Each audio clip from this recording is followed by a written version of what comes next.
Namaste. Wonderful to be here. Swami Vivekananda said, "They alone live who live for others." That's a mission, passion, commitment on this important task. Public service is not, civil service not just a job, not just a job, but a space where governance meets humanity. Is serving all without prejudice, love all, serve all. One decision you take can change a life for always, for some time, or maybe always. It's not in a government service, it's not becoming a karamchari, but becoming a karam yogi. Karma yogi. The difference is one does a job, other leaves a purpose. And in this journey, industry, impartiality, integrity, and delivery are non-negotiable. Ladies and gentlemen, 35 years in this amazing service, Indian Police Service, that decision-making, the right time, right decision, thinking the last man on the ground, Gandhiji's message, think of the others, not yourself, not the law. Law is for men, for public. That man on the ground, woman on the ground, child on the ground, and that's your message. Once you think that way, I think you can take it forward. Power is not about authority. It's about impact on human lives, impact on the community, impact on the nation. Second part is that we all learn from mistakes. In a true public service, in a true civil service, you have to learn from your mistakes. The belt, the badge and beret are not here to show you authority and power and go around bulldozing others. Not at all. It's to serve. Enforcement through empathy. Your biggest teacher is often your mistake. Willing to listen, learn and change. The change from within. The change from within. It is actually very practical. What Gandhiji said is a profound statement, but the most important practical statement in public service. Sometimes the door gets locked. Door gets closed. Now how do you move forward? You don't have to keep on knocking the same door. Find the alternate route. Routes are there. Once you start walking, the route will come. Ladies and gentlemen, that courage of confidence is very important. The confidence is in you, in your skilled and truthful response with the innovation and intuition. Innovation and intuition. Persistence in the system is very important. When the leadership in uncertainty is a very, very, very challenging task for the police service, you take decisions in a limited time. Suddenly you have a mob of people coming there. What to do? It's not always lathi and fire and kill. You have to do without that. We are here to serve, not to kill. That message is very important in the police service. You may have heard about incidents here and there, but I can tell you, if 10 crimes are reported, 90 crimes are not reported, 90 crimes are prevented. 90 crimes are prevented, 10 crimes are reported. How many of us know about that? There are amazing work is being done. I consider the police station as a gateway to human rights. If they do everything properly, our country is safe, people are safe, Janda is safe. If something goes wrong, then only comes the media. So I consider police station as the gateway to human rights. Ladies and gentlemen, the leadership is very important in all these matters. Maybe the constable, maybe the sub-inspector, maybe the inspector, maybe the DGP, whoever it is. Everywhere leadership is very important. How do we do the leadership? You have to perform. You have to do it. You have to deliver it. You become a doer, you become a performer, then you become an achiever. To become a reformer, someone who improves the system, even when the system resists, and nothing is impossible. That's my philosophy in life. I found nothing is impossible. In 35 years, you had so many challenges coming up, but every challenge, steadfastly, on the path of truth, on the path of law, ensure rule of law, you can take it forward. Now, what is power? When you have so much power in with you, what is power? Power is ability to affect another human being positively. Let me give an example. I was in CRPF as a head of operations, like we have DGMO in the military, we have head of operations. So my job was only operational matters, Naxalite matters, Northeast matters, communal rights, etc., handling all this with the special forces like RAF and Cobra and things like that. And one day, lunchtime, I was moving around in my office and I found a man on a wheelchair. I noticed him. Next day again went around lunchtime, I keep moving around, circulating fire around. Then I have my lunch, to chapati and sabji. And I found this man still there. I said, "Bhai sahab, kya hua?" He said, "Kuch nahi, so and so purse department se milna hai." Incidentally, that day the purse department chief was on leave, so I happened to be looking after the job. I said, "Aa jao, mere kamre mein aa jao." I brought him to my room. Asked, "Aapne khana khaya?" "Haan, ho gaya." I said, "Nahi, aap khana nahi khaye." Anyway, long story, I cut it short. I gave him lunch. After lunch, I asked him what happened. "Sir, I was in the force for 9 months. Then towards the end of the training program, I fell down from a particular training module, and he fell down and he broke his backbone, and he became paralyzed below this waist. So now, when you get paralyzed, you cannot be in the force. So he was boarded out. Medical board says he's out. So he has been sent away. He's not getting his pension. Now he says, my son wants to compete in the examination. Now he is at 18 years old. There is a special recruitment for the wards of people who are disabled and who are killed in action. There's a recruitment there, government scheme. So my son wants to compete for that. Can he get a certificate saying, I am an ex-employee of the force? The Press Department was not ready, not giving, because according to the rules, the man has to have a pensioner. He is not a pensioner, he is not getting his certificate. I said, come in. Let me examine the whole file. I said, did you draw salary for 9 months? Fair enough. I said, I approved that certificate. I said, he is a pensioner. He is an ex-employee because he served here. He drew salary, and therefore his son is entitled for a certificate. I signed the certificate and gave it to him. And of course, the son got an employment later because of his merit. Now, the point I'm trying to make is, files don't carry emotions, but decisions do. Decisions do. Taught a simple lesson: authority must remain humane. Authority must remain humane. Power without compassion is coercion. Power with compassion becomes service. There comes public service. Ladies and gentlemen, moving on the human side of law enforcement, laws and procedures are made for human beings.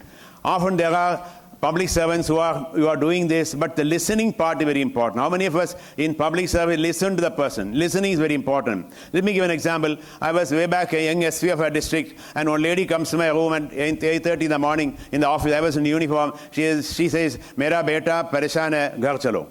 मैंने कहा, "बेटा परेशान है?" "जी."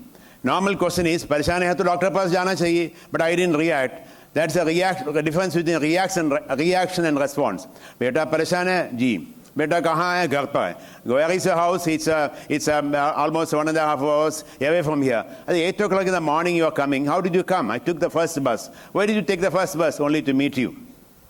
All right, so my responsibility goes up. I said, "You came to meet me for that?" "Yes." "Where is your son?" "Okay, let's go." I went to his house. I met the child there in a small hut there. I saw the child and gave him a salute in uniform, and of course he acknowledged. Then I found the fellow. I asked him, "Bete, koi pareshani hai?" "Pareshani kahan hai?" Of course he did not say anything. I could make out pareshani andar hai.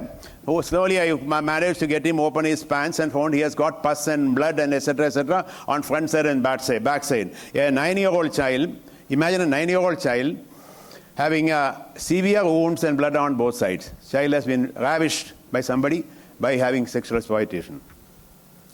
The story is that 27 children were taken from that village for a carpet factory in Mirzapur. Carpet factory, they employed the children saying the 8 hours work, 5 days of work, and so much salary, so much food, but none of these children below. 7 in the morning to 8 in the evening they have to work, and Saturday, Sunday, no work, no freedom, no rights, no dignity, and they will come and exploit these children. All the children have been butchered and buggered by these fellows who have been sexually violating them, oral sex and anal sex. Ladies and gentlemen, this boy became completely shattered, and a lot of injury came in his body, and he was sent back telling that, "Theek ho jao, usko naukri mein aa jana." The ma was told that usko theek kara do, then sending back for a job. No money was paid. That child was shocking for me. That is my paheli there, and that child's mission. Then I took it as a mission. I said, henceforth I will not tolerate the child rights. That will be my lifelong mission. Even now this mission continues. That child rescued, ladies and gentlemen, we could rescue 133 children in 1982. And I continued the mission. Now with God's grace, at least 65,000 women and children I have been able to do myself, and also with the help of NGOs and government agencies, you could do that. The mission continues. I call it a divinely ordained mission. The child in distress is a message. How many of us listen to the message? So many of us listen to the message. Another example I would like to give is about the winning hearts and minds. It's very easy to kill people in an Naxalite land and in areas of difficult challenges. We say Goli Maro and get the weapons, vest the weapons and kill them. But when you are killing one person, you must remember you are killing 25 people from the villages also. They are innocent people. You have no business to do that. When there's an encounter, all right, it's a different matter. But you go and doing this. So I thought better to get them on board by winning hearts and minds. How do you do that? Even then, even if they are an Naxalite, even if they are a LW person, even if they are a militant, he or she is still a human being. Get them on board with the help of NGOs, with the help of people there, and train them, empower them, capacity building, skill them, give them resources, and they are also human beings, and they can come up in life. We have so many of them working as security guard, carpenter, industrial stitching, and so on. Here is an example where so many of them rescued, and they were in their district collector has given them employment as security guards in the schools there. Here they have all gone from Raurkela to Ambattur industrial estate. They are working as security guards there. These ladies are stitching the garments for you. You may be thinking you are having precious garments branded so-and-so made here and there, but they are all not from Germany and France. They are being, stitching is being done in Gurgaon or in Noida or in Khurda in Odisha. These young ladies are all tribal women who have been exploited earlier. Now they are safely employed, protecting rights, protecting freedom, and protecting dignity. I was telling this lady, I said, "Tera haath mere haath se mazboot hai," because this girl's hand was much more stronger than my hand because she has suffered so much in life. 14 years she was trafficked into Naxalism. Naxalites kept on ravishing her, and when she was 21, we rescued her, and now she's security guard there. I was telling, "Bete, tere haath mere haath se mazboot hai." Actually, she is. Not only the hand, but the power of the woman. The strength of the woman I could see in that female, that lady. She is now working as a security guard. Now, moving on to the last bit, the most effective action is the most humane. The point I'm trying to make is the people who are beating up, the police officers who are beating up others, they are incompetent. Their incompetence is shown in their third degree and torture. So I would tell all my colleagues, if they are listening, never ever torture anybody. You have no business to do that. It is your incompetence which is showing up if you are torturing somebody. Your capacity lies in your heart, in your mind, and in your capacity, in your skills. Improve on your skills. Efficiency without ethics is dangerous. Ethics without efficiency is ineffective. We need both. Then, gentlemen, moving forward, not all of you will join civil service, but I knew yesterday I happened to be here. I touched the heart of many of them. Somebody want to join civil service, fair enough. If you want to get into IPS, come along. Which is a wonderful service. Somebody asked me in a podcast, do you have any grievance? I said, I have a grievance to God. What is that? God gave me only 35 years in the IPS. I wish God gave me 35 more years. You can wipe the tears of everybody, tears of somebody every day. You can wipe the tears of somebody every day, every moment. Wherever you go, engineers, we need all engineers, we need entrepreneurs, we need business people, we need high-tech people, wonderful people sitting in the audience. We need but four things: integrity, never compromise; courage, confidence, and compassion. Confidence and compassion. I found so much in this audience here. Thank you so much for that. A nation is not built by only those in power.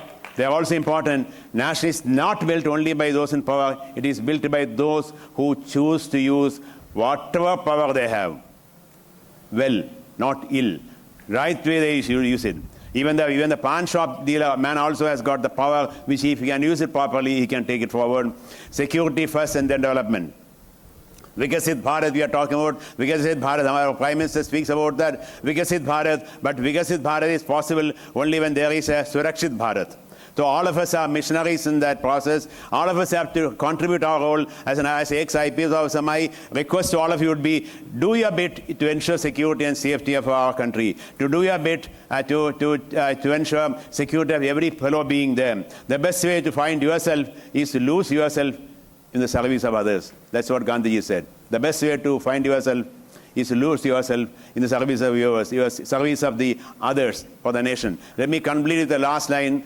Since I work against human trafficking, hundreds and thousands of women are being tortured every day. Hundreds and thousands of children are being tortured every day. You may not know that. Are you aware 85,000 children were reported last year, missing children? And out of these, 40,000 children remain untraced. Even if 10,000 are rescued later, 25 to 30,000 children in India remain untraced. They are not in the Arabian Sea or the Bay of Bengal. They are begging on the street. They are in some slaughter factory. They are somewhere, or they are begging on the street also. Children are not beggars. They are made to beg. They are made to beg. So therefore, our job is to ensure how we can contribute, contain demand. I keep telling the colleges, anti-human trafficking clubs in the colleges. So many colleges set up anti-human trafficking clubs. I urge upon all of you to set up an anti-human trafficking club. We take a vow. We shall not watch child pornography. We shall not allow anybody to watch child pornography. If all of us take a decision that we shall not watch child pornography, the child pornographers have to close the shop. Demand control is very important. Ladies and gentlemen, the whole problem starts with demand. Therefore, let's take initiative. Let us take one bit forward to ensure that our people are not for sale and our country remains safe. Women are not material for sale. Women are not saleable commodities. Children are not saleable commodities. No woman is for sale. No child is for sale. No human being is for sale. Let's work together, ensure a nation where all of us are free with the rights, freedom, and dignity. Thank you. Namaste. Jai Hind.